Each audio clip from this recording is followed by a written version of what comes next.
Well, when you're this far down your list, everything you had on your notes to say is already been said, so I can say amen to all of it. I am president currently of the Ohio Federation of Soil and Water, and Ridlinger is one of our past presidents. Ken Stuckey is going to be the next president of the Federation. I appreciate them being here. Who lived in Gay County. I probably, if there was an award for who traveled the farthest today, I would be in a running for it, I assume. My day started a little before 4 o'clock this morning, checking cattle. I'm just a little hillside farmer. I did a year or so ago, Sean Logan probably remembers seeing these little things. The three-legged partnership that we're talking about is the county, the districts, and then the state level with the, particularly what used to be the Division of Soil and Water, now they've been added things, and then the federal level, NRCS, and the importance of it. What I did when I put 3 little bolts on here, and they're all full strength, I can put this down on concrete, stand on it, jump up and down on it, and it's strong, it's supported. When I took one of the 3 legs, and it could be whichever leg you want to make it, and I made the one just a little bit shorter than the other 2. And I didn't even get my full weight on it until it started to collapse. If I were to stand on this, it would totally collapse. So that partnership is so important. It is such a strong partnership, and we've got to keep it going. There's just no alternative to that. The partnership has to keep going. We think of the success of it. It's been mentioned back in the Dust Bowl days.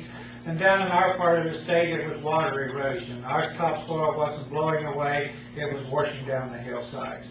My father got to be one of the people that in 1944 came to Columbus to petition the state to start a Gay County Soil and Water District.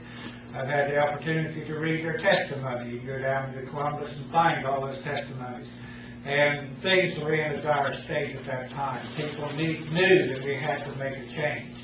And I'm old enough so I got to observe those changes taking place and the improvements, particularly for the wildlife. Something that really hasn't been shared, but I've known a couple of men who, they were teenagers in the 1930s, and they loved to hunt and trap. And they were of the opinion that by the time they got to be maybe older men and retired, there would be no wildlife left. You know, what was happening to wildlife back in that time, it was just down, down, down all the way. And they just assumed that there would no longer be wildlife.